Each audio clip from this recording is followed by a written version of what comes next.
Welcome back to Momentous Struggle, a Star Wars Shatterpoint podcast. On today's episode, we're going to be breaking down a Fistful of Credits box, the squad pack, and just kind of going over our thoughts about it. So let's go ahead and jump into it. And as always, joined by Aubrey. How you doing today, Aubrey?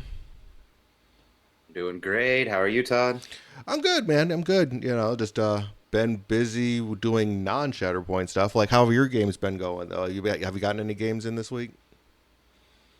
I could not. The stepson decided to have a birthday this weekend and wanted to hang out with his friends at someone else's birthday party. Okay. And then there was a couple of times where I thought about heading down to the shop, but this was just a rough week, Yeah. man. I work in a library and everybody was grumpy. Like I tell people on my good days I get paid to read books to kids, and on my bad days the free books aren't free enough. This was one of those bad weeks. So, whew, man, grumble. So, No. so not a lot of Shatterpoint. I did do some painting. I'm working on. So my next goal is I need a gray that has less blue in it because I tried to do the Inquisitors and their uniform came out just very like almost navy blue, and I'm like, no, this is too much. This is too much blue.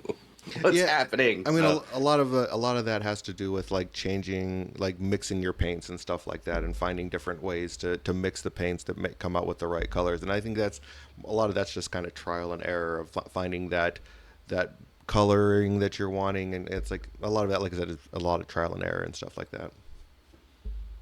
yeah. So, having fun with that. Other adventures. Tried to get a 3D printer for the boy's birthday, and I managed to brick the machine trying to update the firmware. That was not so fun. So I had to send that back. We're gonna probably get. I think my problem is I got too new of a model because when I tried to troubleshoot, hardly anything was talking about this one because it's like the newest, greatest, upgraded version of the Ender 3 series, and I think I'm gonna have to go back a version so that people can actually help me when I have problems. That is So this unfortunate. week has been, yeah, this week has not been great from a hobby perspective, but I'm here to talk Shatterpoint. Nice, nice. Yeah, no, I've basically just been doing mostly hobbying stuff like building, painting, some models. Uh, Yesterday, I actually TO'd and judged a MCP LVO Invitational Series or points event. So that was my entire day yesterday. Was sitting at an event. So doing with a couple of judge calls here and there and watching some people play MCP. So very much not a because I run like separate from Shatterpoint. Me and another individual locally have the Arizona Marvel Crisis Protocol Championship Series that we run, and it basically is played at different stores around the valley. And actually down in Tucson, we have a store down in Tucson that does an event also. So the way it's a Oh, I didn't know you went down to Tucson. Yep, yeah. So there's like basically once a year we'll go down or we'll have an event down in Tucson that's part of the qualifying series. So we're actually statewide for the most part. So it is a true state championship series. Uh, so so yeah. So we but this was for this series. This was the event number one of it, and it also happened to be an LVO qualifier too. So it was really cool. That's awesome. Yeah. Well, and weren't you talking? Isn't there some rumblings that something similar might start happening for Shatterpoint, where you're gonna do like a Potentially, valley-wide series? Or Potentially, yeah. I know a couple of different stores have their own Shatterpoint series starting. I know there's a gentleman, Alan, who is out of Imperial Outpost, and he's starting up a series over there, which is going to be really cool. And then, of course, we had one at RLGS as well. So yeah, I mean, I think the community needs to build up a little bit more, but it seems to be doing really well out here. At least in Arizona, we're doing some pretty good things. Yeah, I am excited for that. Although we'll see. I have so much going on. I don't know how many events I'll be attending, but I'm gonna do my best. Yeah, I mean, it's whenever we can get out, we can get out. Is the type of thing. Sometimes life happens, but no, like as long as we can get games in and have fun playing, that's really what it's all about. But no, other than that, yeah, that's been about pretty much all I've been doing. So I'm excited though to jump in and talk about this Cad Bane box, man. How about you? Oh yeah, it is.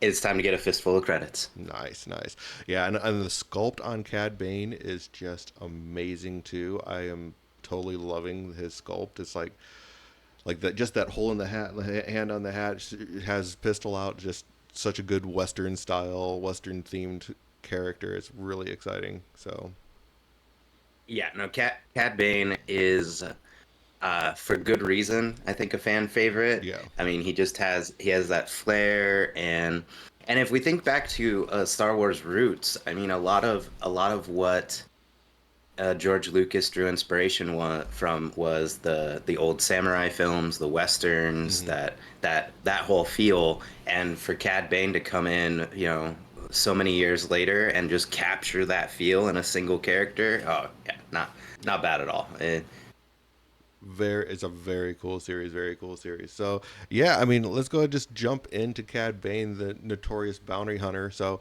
one of the unique things I found about, like, just right off the bat with him is the fact that he's a 9 squad point character with only 2 force.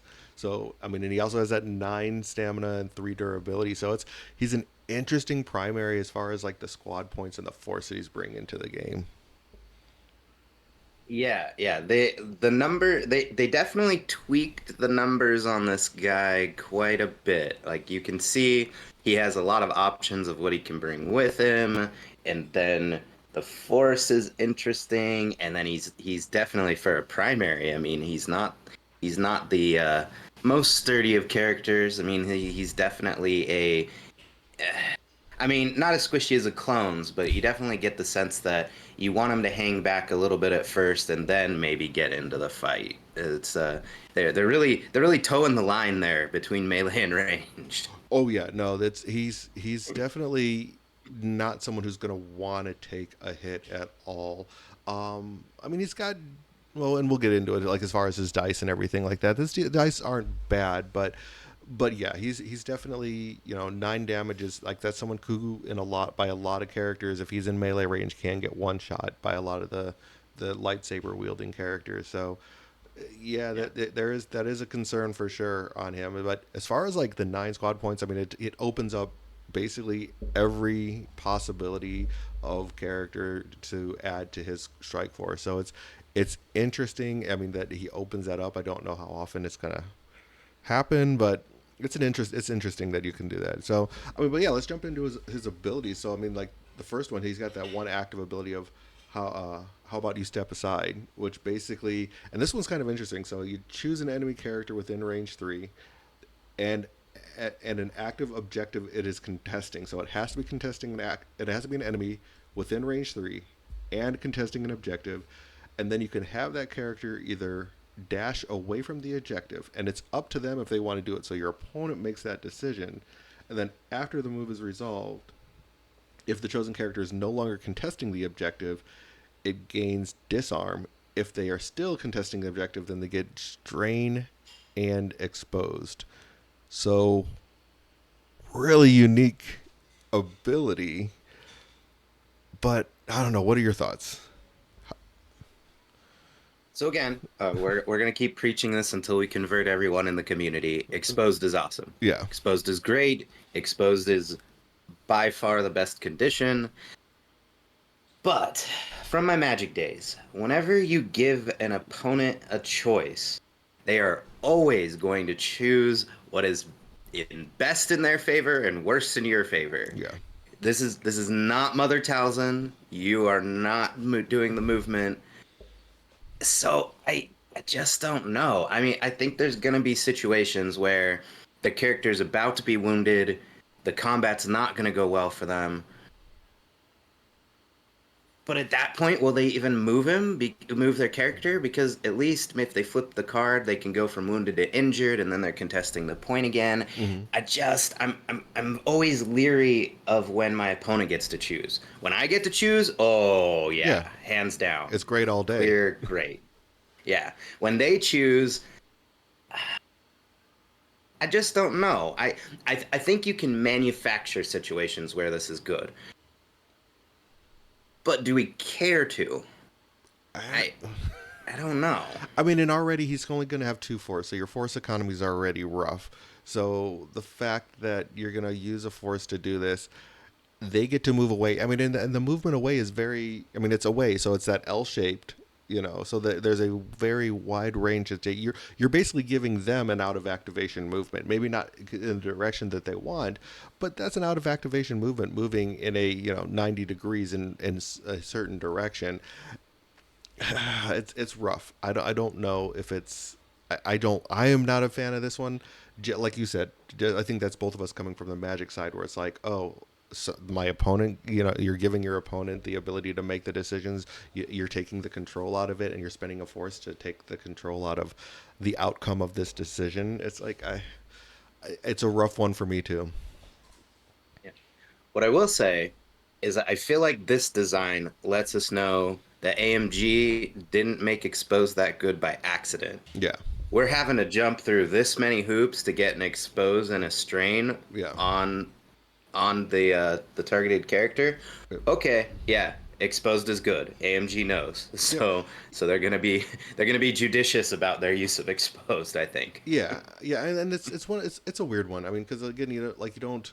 I mean, the opponent, for one, I think it really. I mean, it does give them the opponent a good decision making thing. It's like, do I want to stay on the point? Do I want to make sure I'm still contesting this point, or do I want to sit there and gain these two conditions? So it is.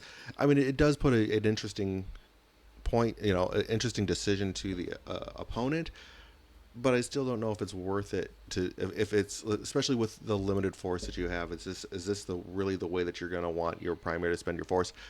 Depending on who you're bringing with them. I mean, if you're bringing somebody that's not that force hungry, maybe it's worthwhile. But I don't know. I mean, I think there's better ways to be using your force. I mean, I don't know.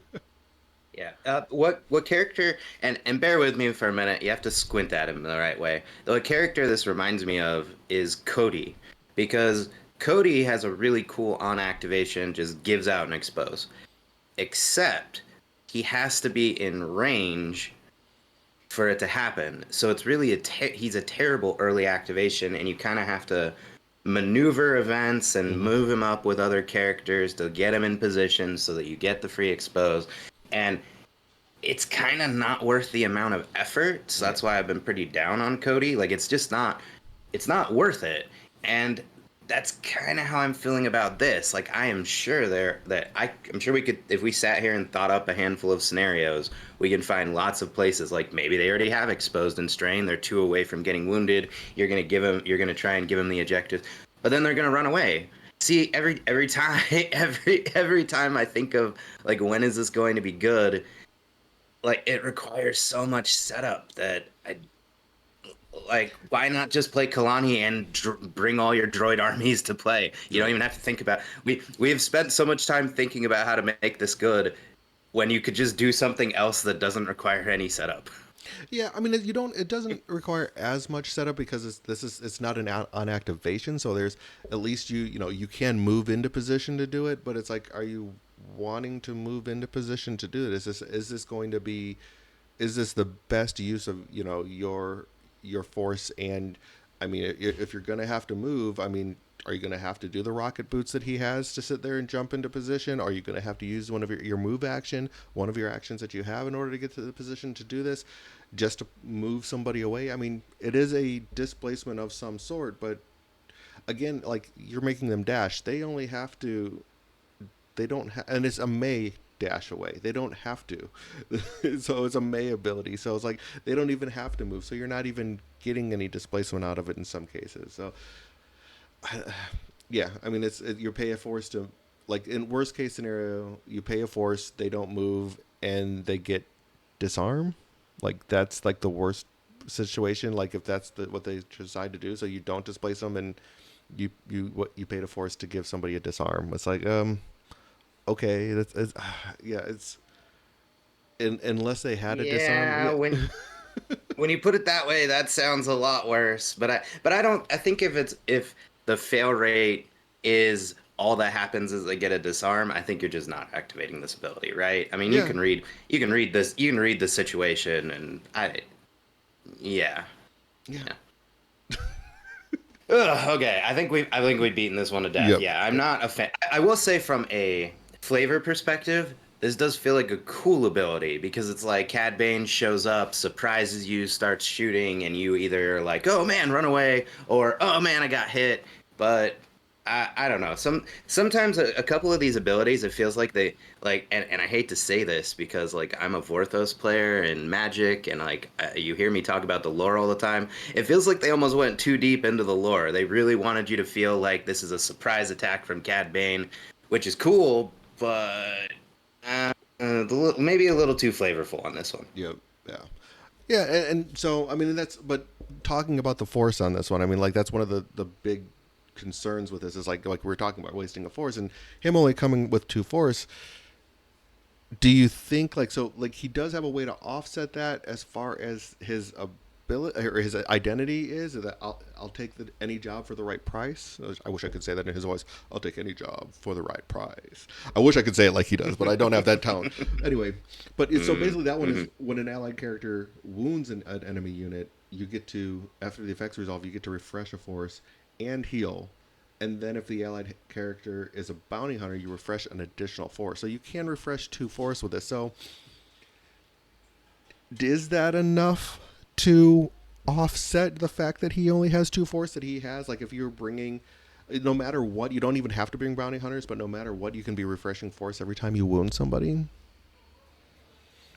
And see, this is where I think the character you pair him with, the other primary, is what's really going to matter. Mm-hmm. Because we could go the easy route and you pair him with Maul. Okay, so Maul doesn't require any force because he's just going to injure himself. So, like, that's a way. Or you care about wounding, so who's everybody's favorite daddy, Vader? You could just pair him with Vader, and then you're probably wounding. Then you're probably wounding left and right. Or maybe even Grievous, I guess, because Grievous is pretty hard. It hits pretty hard. Yep. I think whether or not this ability is gonna matter is gonna depend on who you pair him with. Because I mean, the identity abilities is pretty cool, especially if you run. I feel like if you're gonna run Cad Bane, you're gonna try to max out on bounty hunters, and don't forget about Jango Fett. Jango Fett is a bounty hunter Yep. and a great character all the way around, or a great unit all the way around. So I think this helps, but two force is not very much. No. Whew, you're gonna have to be careful. You're either pairing him with Vader to get the four from Vader, and then you've gone to all that trouble to have the average amount of force, which is six, or you're gonna pair him with Maul. I don't think you. Do you think you want to pair him with anything else? I think you really have to pair him with somebody to make up for that deficit. Yeah, I mean, you could end up there. There's Dooku. There's Anakin who's killy and has the extra force too.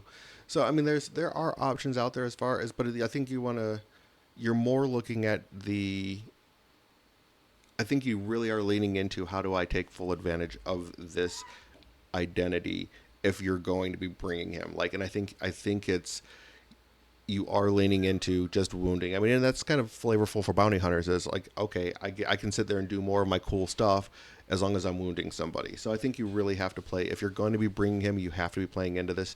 And a lot of the reason is because of how small that force is. I mean, if you're bringing someone that has eight, then you could be bringing as little as five, five force. So and so Oof. that's rough. I mean, but again, that again, then you're looking at okay, I'm trying to wound as much as possible. You're really going for the attrition game plan when you're bringing the bounty hunters. Right. Except when we look at his tree, he doesn't have the highest damage output for a primary. That is for sure. He doesn't, but I think that comes along with like building around him and like bringing the other allied characters that are going to be doing the wounding to sit there and rebuild that. So it's like, I think he's. I mean, looking at like going into more detail with him, I think a lot of it is like where you're going to have him kind of back of the line, just shooting at people and doing. I think that's about it. You really don't want him in the fight that much. So I don't know. We'll see. But Sure, sure. all right, so he has that one reactive ability also. So there's, no one gets between me and my job. And this one again does cost a force. So after an allied character unit makes a combat action, if this unit's not engaged, or if he's not engaged, he can use this ability and basically you choose a character within range 4. one of the characters is dealt 2 damage to the chosen character, or you deal 2 damage to that chosen character, and if none of the target characters are within range 4, if there's none of them, each character in this unit can just jump. So it's a really interesting one, but this shows that how you really want to keep him back because you don't want him engaged in order to use this reactive ability. Um, so and again, you choose that target character. The target characters have to be within range 2. So his placement is really important. You don't want him far enough forward to where he is going to be engaged, but you want him within range 4 so that he can be dealing the damage to those characters. So it's a really interesting ability. But again, like it's what I don't know. What are your thoughts on this one? So, I mean, I like versatility, and I kind of feel like maybe this ability is why he doesn't hit so hard because he's able to just kind of dish out a couple extra damage. And I know it's when somebody else is attacking. I'm not Mm-hmm. saying all at once, but I'm wondering if this is why they did that because you're attacking with someone else, dealing some damage, he's dishing out some extra damage, and then he's coming in. Maybe you activate him next and finishes them off because that's how it feels like this design wants to play out. Yeah. How often that's going to happen? I mean, a free jump is always nice. I wonder if actually the damage isn't the important part, and it's just the moving, getting to move him up as a reactive, as a reactive action is kind of nice.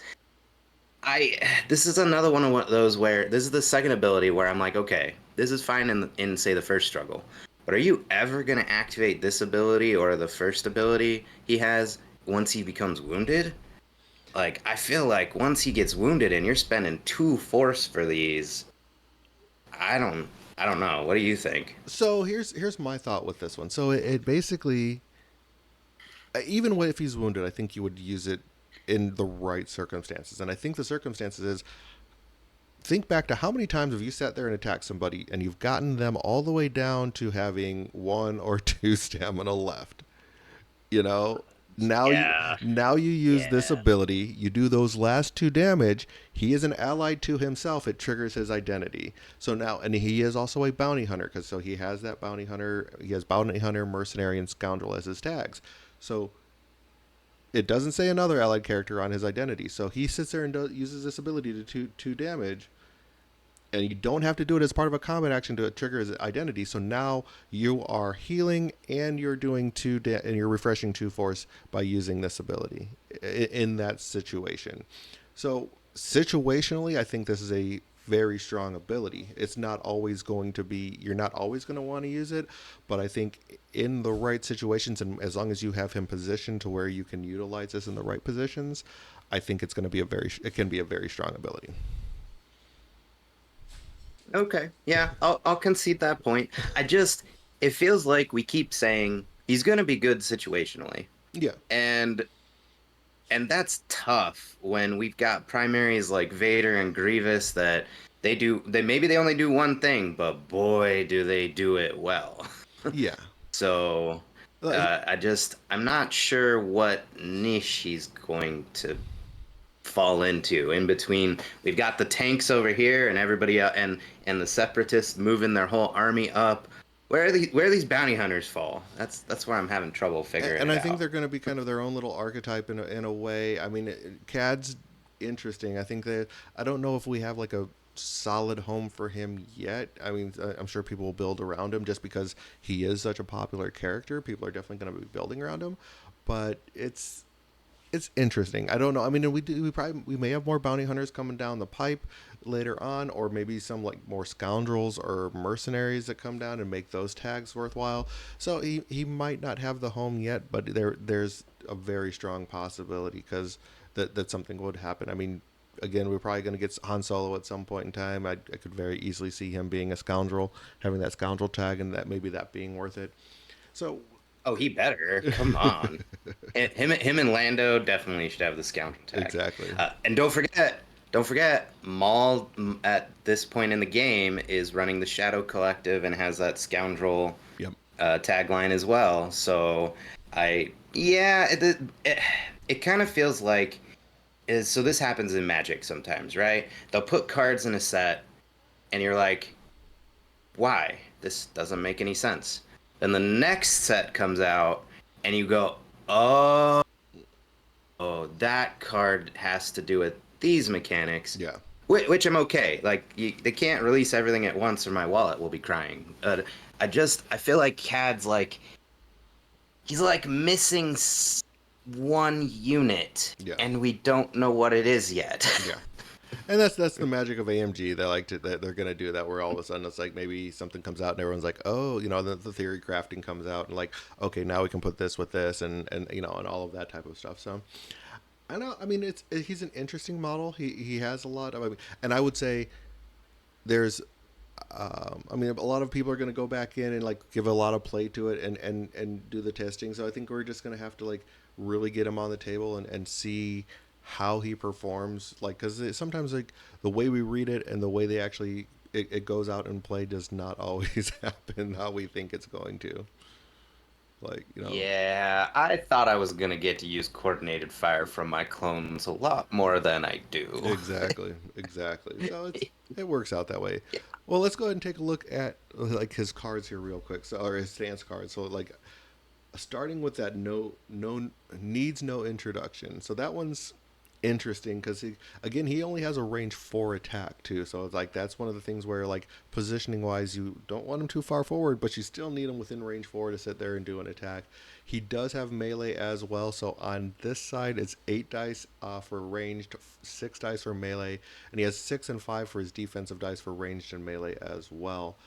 Um, I mean, I do like his expertise chart though. I mean, if you're looking at his ranged expertise, one expertise gives you a critical, 2 to 3 gives you a critical and a strike, and then 4+ gives you 2 criticals and a strike. So it's, I mean, he has a really nice like criticals right off the bat are always awesome. And then like but you go back and you look at his wrist mounted flamethrowers for his melee, it's not quite as good. One only gets you a strike, 2 to 3 gets you a critical and a strike, and then 4+ gives you 2 criticals and just one straight damage. So it's interesting. But yeah, it definitely shows that you really want to have him at range, not just because of the extra dice, but just because it's a better stance card overall, or better expertise chart overall. And I mean, and then looking at like his on this side at least, his defensive expertise 1 to 2 gets you 2 blocks, 3 to 4 gets you 2 blocks, a heal and a jump, and then 5+ gets you two. It was 2 blocks, the heal, the jump, and you also reduce a crit to just a straight failure, which is amazing. So I like that. The his tree, I mean, looking at it all the way, there is a lot of movement in there, but not a lot of conditions. Like you're either going to be giving, if you get 4 down the chart, just a pin or a disarm here. There is 2 shoves and potentially 2 shoves or potentially 2 jumps and 1 heal in there, but it's like you were saying that there's not a lot of damage for someone who's supposed to be the most scariest bounty hunter in the land, basically. So it's like you're looking at what basically best case scenario he's doing 8 damage. So he's definitely not one hitting any primaries for sure. No, no. And I will say the needs no introduction side, I mean, it's got 2 jumps, it's got 2 shoves. The defense is good. I mean, obviously this is supposed to be his I think of them as defensive slash mobile sides. That Mm-hmm. seems to be where they're splitting hairs. I mean, two shoves, 2 shoves is not bad, 2 jumps is not bad. They clearly designed him to be very mobile Yeah. on this side. And I also kind of feel like this is the side that you're gonna start on because it has the greater range dice. You're gonna want to do some of that movement. I feel like it almost feels like the idea is they want you to get him up to somewhere below the midline, do some shooting, and then move in towards the middle after he's kind of done some shooting. But I don't even know if I you just even don't want, know. and I don't even know if you want to move him to the midline. I think you want to keep him like Right? behind the midline, almost like that back third almost. I mean, I would almost think that you would move forward, do some attacks, do your attack, and then maybe even jump back to back to a back point because he has enough movement to move forward too. If you reactivate him, where you can do use his rocket boots to rocket forward on top of his other movement. So you have I think he's more of a backline type a of a character that can move far enough forward to get into that range forward to do his attack and then jump back again. I think that's and he jumps, so you can jump him into a high point where he's not going to be engaged in melee in most cases too, depending on your positioning. Yeah, you beat me to it. That was the thing I was gonna say. The one thing is as we get more terrain, as we get more elevation into this game, I think that jump is gonna really matter. Every time I've had a character who doesn't really have a jump, and then I'm playing with a lot of elevation on the Mhm. board, I'm always like, where is my jump? This takes so much effort to get up here. Well, and I think my last game that I played with Francis, we intentionally went with as few ladders and ingress points as possible. We actually played with only 3 ladders on the table to sit there and just make it to where it was, you were really utilizing it made it more challenging to get onto those points, and you were really had to really think about how you were moving and where you were moving and how you were utilizing different abilities and things along those lines. So it brought a very fun challenge to the game itself, like having that. So I think depending on how you build your boards, jumps can be very important, and that can be very important in here with where he can potentially do 3 jumps during his activation, depending on his what he likes to do and everything along those lines. So I like that. I mean, Yeah. overall, I mean, yeah, this side is a little more just movement intensive. He has that heal on here, so you're probably going to be wanting using this to in the event that you need to heal him, especially with the fact that he's only got that 9 stamina or 9 durability. So, but that I mean, but also I mean, so looking at his other side, the as long as I get paid side, little more active or damage on this side. This one only has 5 tiles, 5 tiles down the thing in order to get it perfectly hit. The so this one against is range 7, but or range 4, I should say. 7 dice for both attacks on this one, and 6 defensive dice for both of this ones. The defensive expertise is pretty much the same. The expertise for the attack and the defense the attacks for melee and range are a little bit better. Where instead of these strikes, you're getting crits. So it's a little bit better as far as you're getting stuff that's automatically going to go through. And on top of that, best case scenario, you're looking at 9 damage instead of 8, so there's a little more damage. Still not the greatest when it comes to conditions putting out. He doesn't put out a lot of conditions. It's either one disarm on the second tile, a strain, or on the third tile or the fourth tile, and then a pin on the fifth. Which, if you go that track, if not, you're going for more damage and a shove. So it's a really interesting chart that he has here because it's again it doesn't seem like you're getting as much out of these trees as you're really hoping for with a primary. Yeah, I get the sense that they're giving up a bit of damage for more consistency. I Mhm. will say it does look like you are going to consistently get crits and consistently deal some damage. So he's a professional. He's gonna get some damage in. He's gonna do it. Um, I don't know if that's good or bad. I mean, it's he's definitely going to deal some damage up to 9, and he's good on both range and melee on that side. So I mean it's not bad. It's not great. I'm not gushing about him, Mhm. but it's not bad either. Yeah, it's okay, and I think that's the problem. Is we were hoping for something a little more than just okay. I mean, if on average he's probably going to get like 3 total successes to go through, so you're looking at probably 6 damage and a disarm, which is pretty good. I mean, the other part is he doesn't have any way to add dice that give better dice. It would have been really cool to see a sharpshooter on him, because that lore wise, I think that would have been really nice for him to have some sort of a way to give himself sharpshooter Hmm. 2, sharpshooter 1, so that.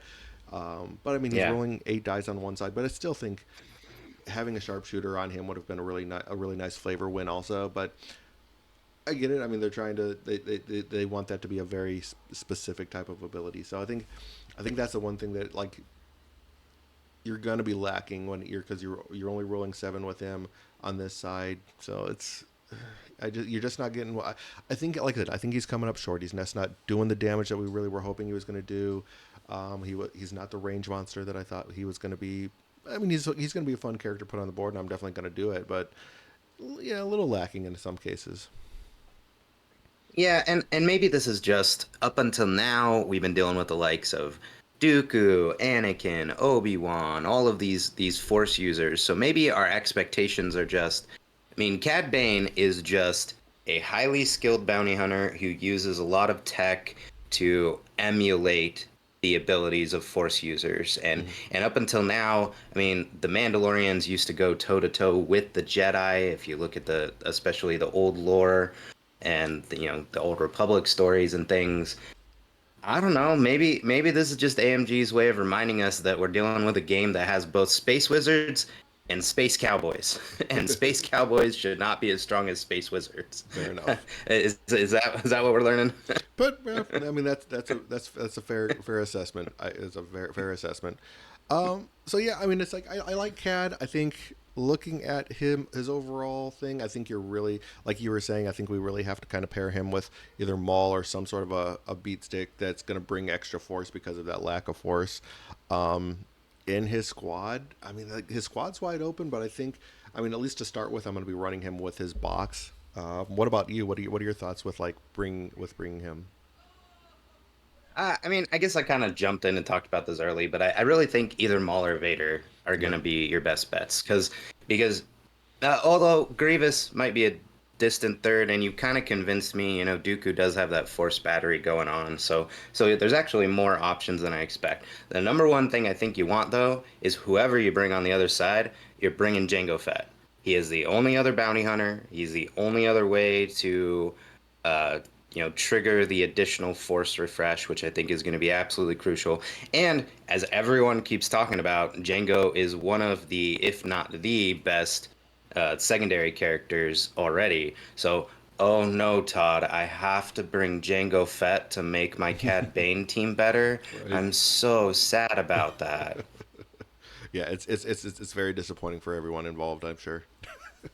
But yeah, so I think that I mean that kind of wraps up like what we wanted to talk about with CAD. Now, all right, so really excited to hear for the secondary that's coming with Cad Bane, and that's going to be Aura Singh. So I think she's a really fun bounty hunter that we have, for me anyway, because I really like just her brutalness that she brought like as a character in the game. So yeah, let's. What I mean, as far as just the character herself, I mean, what do you think about Aura?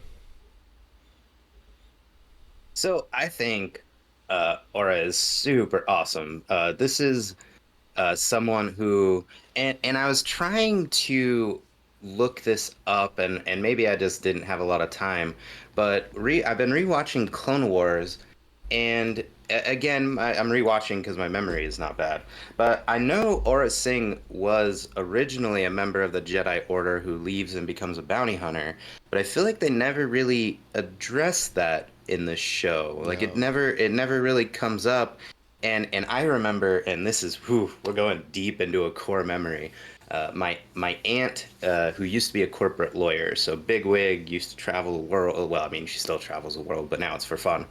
I remember her going to Germany and bringing me back a Star Wars comic in German, which was pretty cool.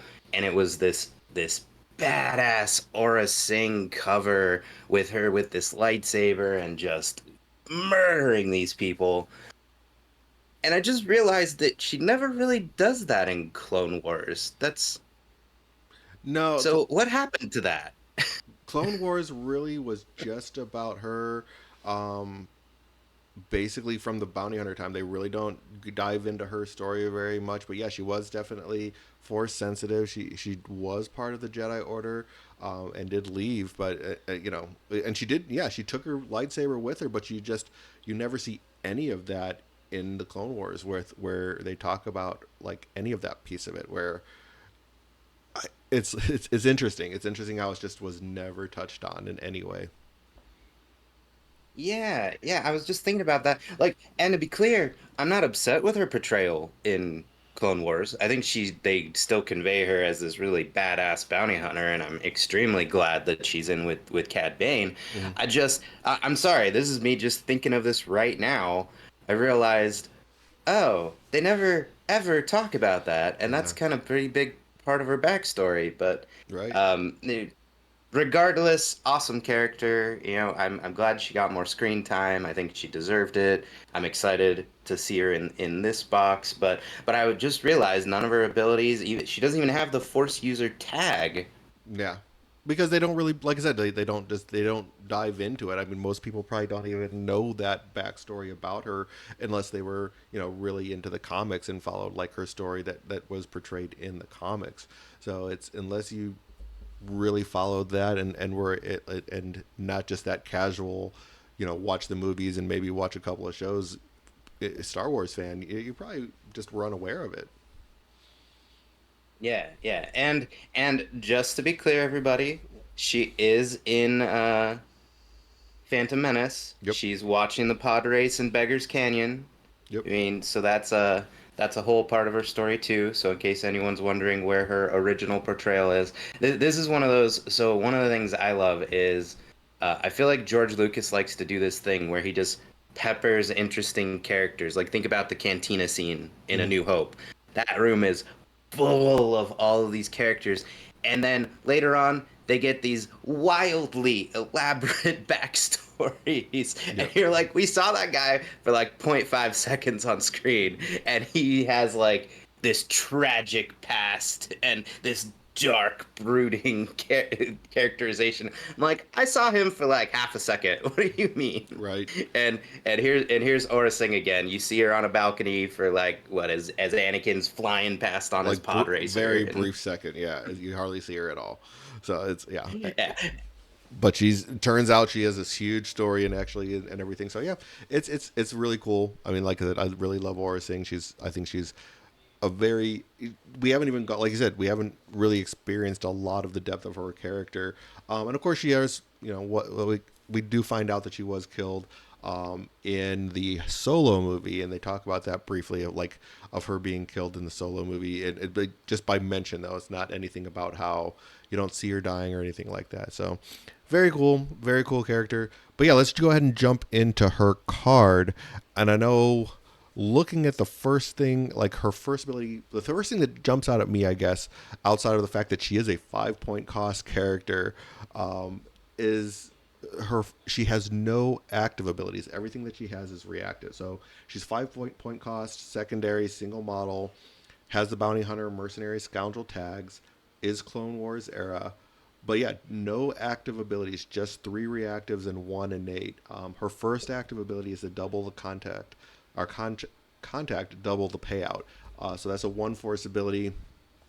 It's interesting. So after she makes a attack as part of her combat action, she can use this ability. One character in this unit then can make a 5 dice attack targeting a different enemy unit. So she has to be able to be in range of a different one. So she has to be positioned pretty well, but she can attack somebody, and then she can do another attack for one force, which is really interesting. I do like it.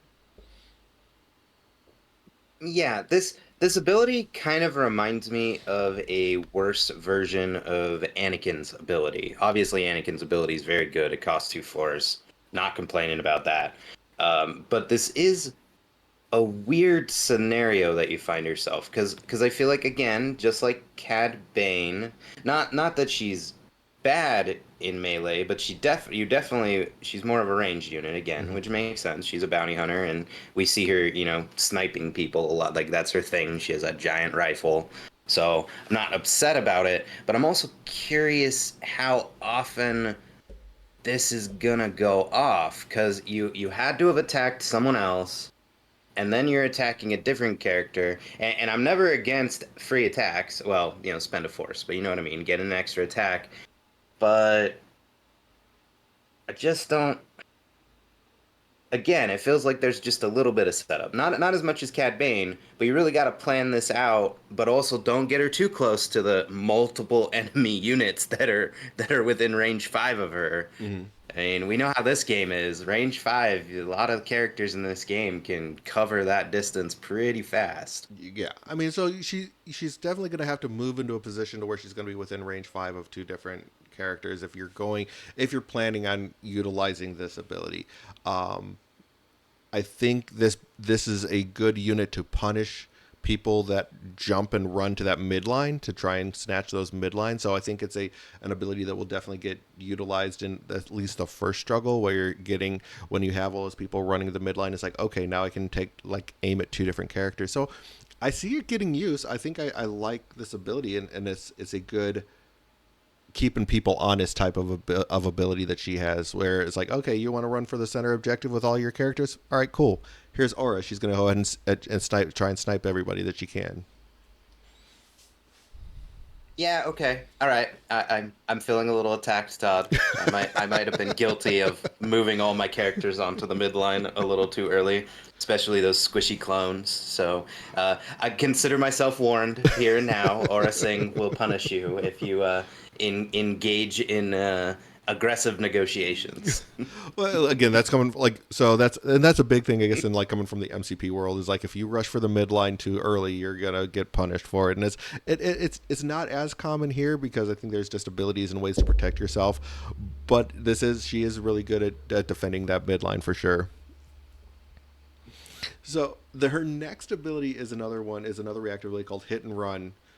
It does cost a force, and basically this one, after a character makes an attack as part of the combat action, you can use this ability, and one character in the unit can heal. I think they misnamed this. There's no running; Oh, it's no, hitting. it's reposition. It's reposition. Oh, it's reposition. You're right. Thank you. Okay, so they didn't. I was like Yeah. looking at it wrong. It's a reposition. Okay, so I'm fine now. Now I'm okay with it. So yeah, I mean Yep. I like this ability because it does give you extra movement. Um, I don't know why I saw that as a heal. All right, we're good. But no, I do like this ability. I think it's any way that you can move. I mean, and it is a full movement. It's not your dash; it's your full advance. So I like it. I mean, and it being able to sit, but it's after she attacks. So it's like one of those where okay, she's going to attack, and then you're going to be able to move her to a completely different place. So I like it. I think it's a good one. I mean, what are your thoughts? I mean, I like that it's oh, well, okay. I have mixed feelings on it because you have to attack first, which means you don't get to use it early, and we have other movement abilities that also cost a force, Mm-hmm. and you just get to move wherever you want. I mean, a lot of them are dashes, not repositions. So I mean, reposition is stronger. I understand that reposition is stronger, but it is weird in the sense that you're not gonna move her up. Like she does not have a lot of movement. You're gonna be spending a lot of her first activations, I feel, just moving and taking cover. I think just to get her up where she's like you don't. Again, you don't want her to move too far, so that's not a big deal. But I'm always leery of these characters where like I feel like you want to activate her late because of this ability. You want your opponent to rush into the midline and I guess this is just how her card is. There's three reactive abilities. I do not want to flip Aura Singh first out of my order deck No. because she's not doing anything if I do that. You're just moving and hunkering and that's all you're doing with her. So I it's good. I mean, there are lots of times where you're like, okay, I just need one shove and I'll be able to get on this point and it'll be great. I'll be contesting it, flip it, and then you don't get the shove. Yeah. So, so if you just spend a force and then reposition her onto the point, like it's not bad. This is kind of where I'm at with this box, Todd. It's not great. It's not bad, but it's not great. Yeah. Yeah, no, I'm kind of right there with you, where it's like it's not fantastic.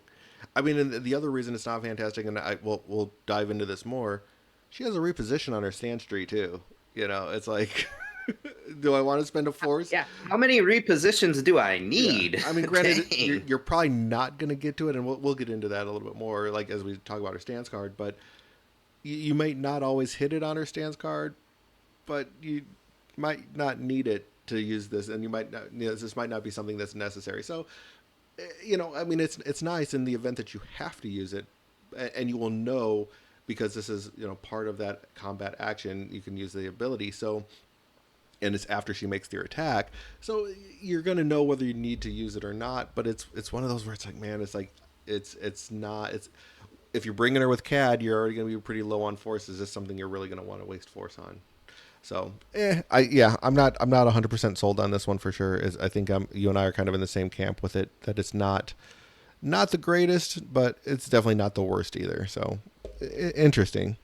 And then she has one more reactive ability. It's her payday one, and this one is like after you reveal an order card, and I think this is kind of where I think she becomes more usable. Is after you reveal her order card, this unit may use this ability, and they can basically gain a tag of your choice. And I think this is where it makes the bounty hunter basically just a universal unit, where basically she can be anything, so you can give her that tag until the end of turn. So it's I like this ability. I think there's going to be a time and place for it for sure. But I don't know if it's not something that you're always going to be using, but I think it's a very interesting ability. I kind of like it. Yeah, this is definitely one of those where we have to wait and see. Because my thing is she is 5 squad points. Mm-hmm. Like, are you really gonna run her over a secondary that is already tooled to work within your existing framework? Like, you're never picking this over Kalani. I mean, that's our comparison here. Yep. But it is cool that you activate Rex. Cool, spend an extra force. Now she's a Galactic Republic character. Oh, you need to move her with who else am I thinking? Well, with droids. Oh Oh yeah, wait, I guess with the yeah, with the ones that move secondary separatists or something like that, or separate their secondaries. So yeah, I mean, you can give her any tag to sit there and allow her to move. right. It's just, I mean, I feel like you are doing this if, like, say that idea I was talking about, like, okay, you have a Grievous squad and then you have the Bounty Hunter squad. And okay, yeah, you can create some synergies between them. It just feels expensive, especially if you're bringing her with Cad Bane. Like, I can't just spend force every time I need a cool out of activation ability to affect her. Yeah, that's kind of, I don't know. I'm just leery. Yeah, I I mean, don't know. but I'm not feeling the bounty hunters yet, I guess. yeah, I mean, but like going back to like who you want to bring Cad Bane with. I mean, you were talking about potentially with like Count Dooku. Dooku has that ability leader of the Separatist army. You reveal him. You give her Separatist. You are now you can, as long as she's within range 3, you can dash her. So there's, like I said, it's like depending on who you're going to pair him with, she could be she could end up using this ability in certain situations. Like I said, I mean, it's so we'll see. We'll see. I mean, we'll see how it all plays out and everything along those lines. But I think there is room for this ability to get used. I don't know. It's not.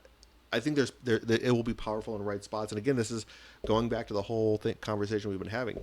They're situationally good, but like all of these characters are situationally good, and so they're not all that like not that crazy great. So we'll see. But yeah, I mean, at 5 points, it's like, man, is it worth it to bring her over other things? Because like if you put her with an 8 pointer, it's like her in Magna Guard's great, but her in B1s, her and ARF, so it's like I think there's better things to do with her than putting her with an 8 pointer because you're not going to get secondary. So we'll see. Right. And I feel like the squad points it feels a little bit like what they did is, okay, these are bounty hunters. They're more expensive. Are you willing to pay the cost for them? Which is cool, except again, the only other example we have is Kalani, and Kalani is brutal. Yeah. Every single time Kalani activates, I don't care what position you're in the struggle, a Kalani activation is going to do something. And then I look at Aura and I go, what are you doing? You didn't move four supporting characters, that's for sure. Yeah. like, like, come on. Yeah, she Like, at doesn't the have. very least, she should hit hard. Yeah, yeah, and she just it doesn't have. I mean, she's got some interesting stuff. I mean, like, and part of it, like, I guess, is going back to like even her this last ability that she has, her innate, where it's like, so that one's called expendable distraction, where she can basically, if she's using a ranged attack, and there's a fend, and whoever she's attacking is engaged with one or more allied units that aren't wounded, you can add 3 dice to her attack, but that unit suffers 2 damage. It's like, so she basically just hurts her bounty hunter friends in order to roll more dice. So it's, I mean, it can allow her to roll more dice, but she still is not doing a lot of damage on her tree to like really make this worthwhile. Right. She can only deal, what is it, 8 damage? Or Yeah, 5, 6, 7, 8. Yeah, she was only dealing 8 damage. I I mean, again, I guess if you care about getting damage on your unit, so again we're going back to Maul maybe, but I don't I don't know. I'm just not seeing it. I mean, it's yeah, like you more than likely also, frankly, wanting to go up on her chart, which only goes to 5, because she does have 4 successes gives her 2 shoves, and also 4 gives her an expose and a strain and a well, I mean you get the pin no matter what, but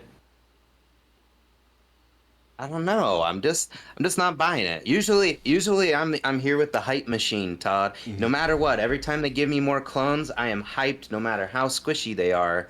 And this box, I'm just like, wouldn't I just want more droids? Or wouldn't I just want more beat sticks? Or wouldn't I just want more, synergy? Looking at our other factions, Yeah, like this feels like a seed. This feels like a seed. It feels like you're gonna be good, but I don't know where yet. yeah, and I think that's a big thing of it is we don't know where they're going to be. I mean, because yeah, looking at her stance card, I mean, yeah, we know she's range 5 for her attack. She has 7 dice. At ranged melee is 6, 5 dice both sides for defense. So like I guess like if you were to use her innate ability, then you're going up to 10 dice on the ranged attack. Then you could probably go like that. That's going to give you enough to where you could end up getting the full 6 successes on her 6 range or a 6 on her lower side. But still, that's only giving you 8 damage, potentially 9 if you go on the expertise chart. Because 1 on the expertise chart gives you a Mhm. damage, 2 to 3 gives you a damage and a crit, 4 plus gives you 2 crits and a damage. So she'll probably be able to take out just about every secondary if she goes all the way down her chart and uses and takes advantage of. Then I think that's, I guess, really looking at what are you trying to do with her attack. Are you trying to sit there and one shot a secondary, or are you trying to maybe just get to the point where you can shove somebody off the point with those going on the top side where you're going to be able to do a pin, a strain, and like 2 shoves.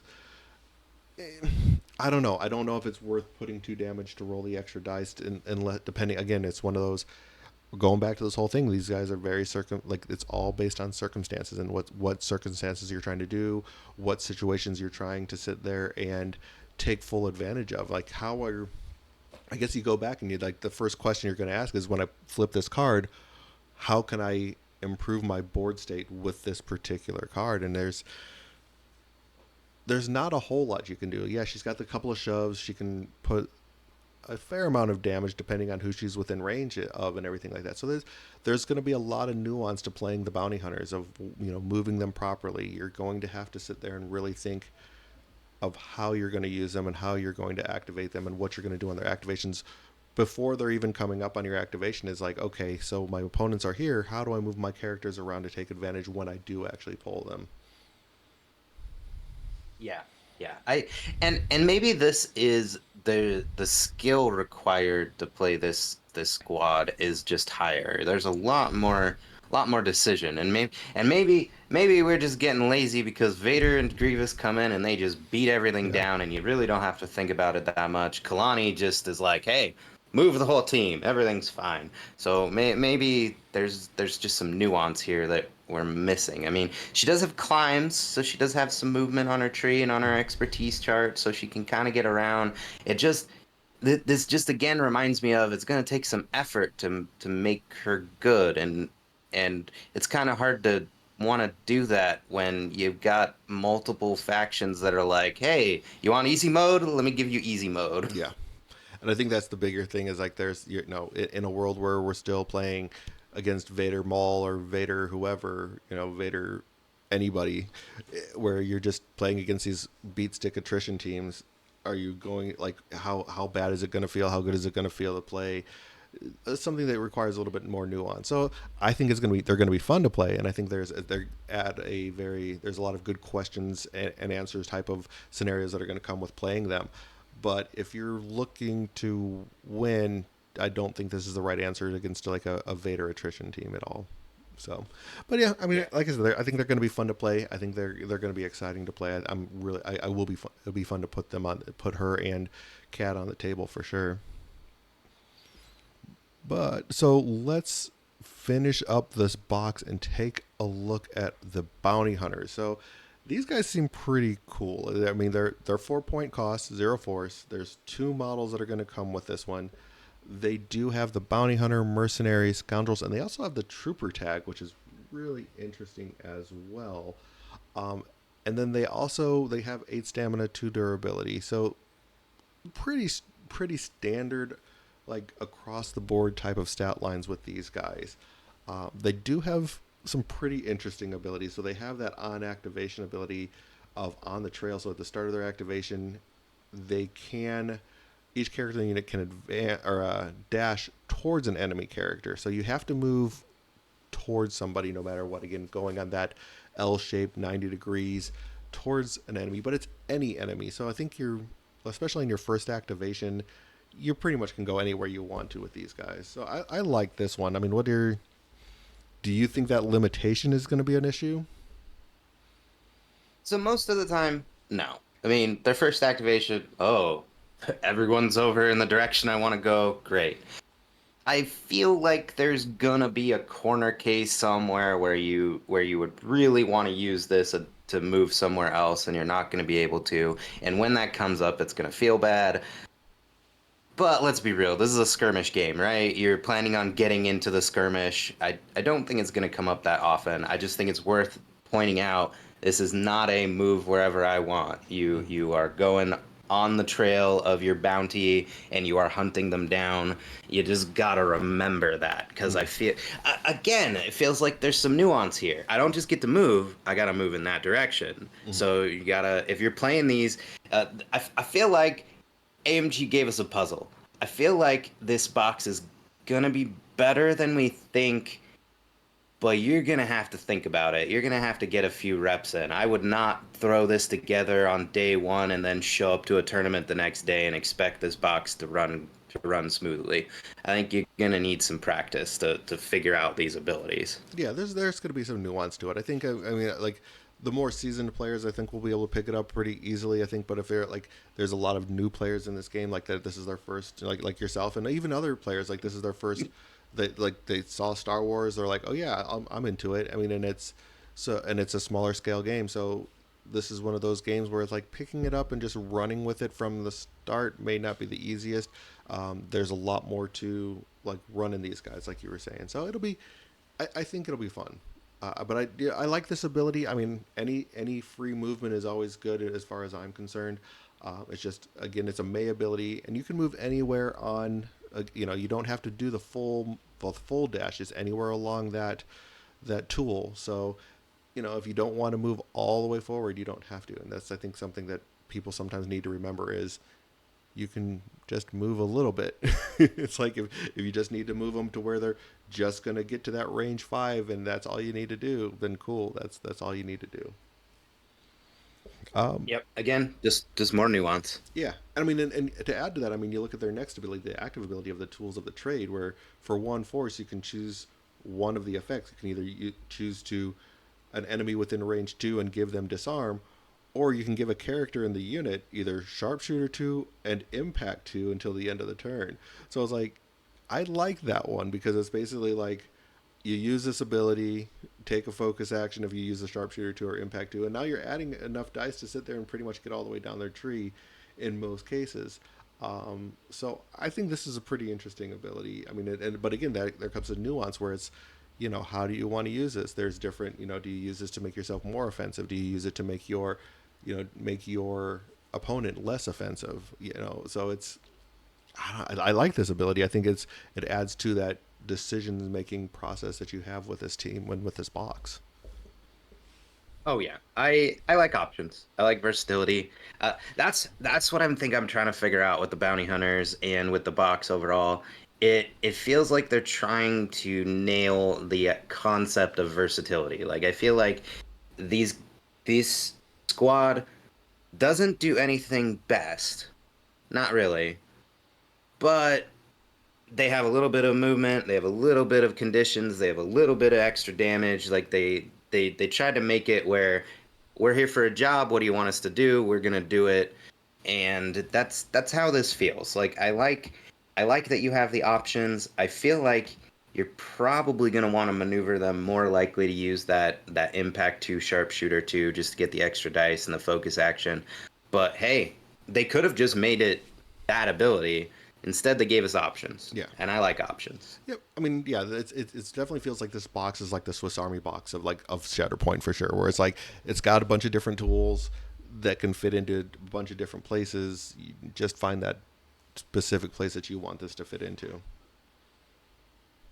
Yeah, makes sense to me. Yep. And again, they also have that payday ability.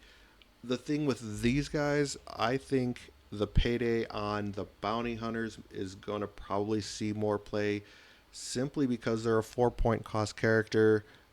There's not as much of a tax to take them than it was with Orasing. Orasing being at that 5 points, you can probably put these bounty hunters into other units simply because of their point cost. Well, they will slot in easier to other places. You could put them in a clones team, or something along those lines, where you have like in one of your in like your clones Jedi squad, you can throw a bounty hunters into there, and now the payday makes sense. Yeah, yeah. No, I think on this character, the payday actually matters, matters more because I mean, especially at the clones. I mean, look at these guys. Hang on, I lost them for a sec. Their stance card. There they are. If you look at their stance card, they have two shoves. Mm-hmm. Two shoves is good. They give expose. Expose is good. I mean, you have to get all the way down their tree, but hopefully tools of the trade will help with that. Yep. They also, again, have more stamina than the clones. Yep. Again, everyone has more stamina than the clones. So I mean, they're probably worth at least trying out in one of your Galactic Republic lists just to see if these guys work a little better than one of the weaker clone units. So I mean, and like, not especially, bad. yeah, especially if you're looking at like going at a premiere event, like you can slot these guys into one of your squads for a premiere event just to sit there and have them filling in a spot where you can have like like a tag synergy if you absolutely need to or something along those lines. So I like him. I like what they're doing, and I think they can be pretty good. Again, like yeah, looking just at their stance tree, I mean, it is pretty solid. I mean, there's sixes across the board for ranged and melee, and it's range five at melee, or range five range attack. So that's really good. 5 and 4 is okay dice for defensive dice on their especially for a supporting unit. That's a pretty decent supporting unit defensive dice. They get a 1 to 2. They get a block. 2, 3 plus. Or 3 get a block. 4 plus. They get 2 blocks and a heal. So pretty good. Yeah, I mean overall I like them. Yeah, same. But I don't have much to add. I think you've covered it. This box is definitely gonna be a. I like that analogy, Swiss Army knife. And the more I think about when you're gonna need the 4 squads versus the two, yeah, maybe if we were just talking about that last week, and there's some of these factions where you really only have 3 squads worth of stuff you actually want to bring. Hmm. So maybe that's the real answer. Like these are the I don't know what else to bring, so I'm gonna hire some bounty hunters. Yeah. That's not bad. Yeah, I think that's kind of gonna kind of be the case. I mean, like where if you want to bring some stuff, it's like, well, you know what? I can bring the bounty hunters. I can throw them in, and they're gonna fit into whatever matchup I need them to fit into. If you have to save them for your last matchup, and you're like, you know what? Bounty hunters will just squeeze in wherever I need them to, type of a thing. So yeah, I think they're going to be fun. I think they're going to be an interesting unit to play. I'm excited for the box to come out. I mean, we're only from the time of this recording like a week away from the box coming out, so it should be fun. It's like they're hitting us hard and fast. So here we go. Hey, as long as we get to the Plo Koon and Snips box, I need my Padawan Ahsoka, and I don't want to spend like triple what she's worth to get her. So please, can we get? I want them to keep doing releases till I get my Padawan Snips. Got it. Nope, I hear you. I think there's a lot of people feel that way where they're ready for Snips to show up and not have to worry about going on a third party site to sit there and pay triple to quadruple the amount of a box just to get her. So I hear you. Yeah, I already paid enough for Vader. That's the line. That's the line. I completely understand. All right, well, I think that wraps us up for the day. Again, I'm super excited. I want to thank everybody for listening. As always, if you want to support the channel, leave us go ahead and rate the podcast on whatever podcast you're listening to. If you're watching us on YouTube, go ahead and like, subscribe, and hearing that bell so that you can get notified anytime that we put up a new video. But other than that, as always, thanks for listening, watching, and may the force be with you. May the force be with you.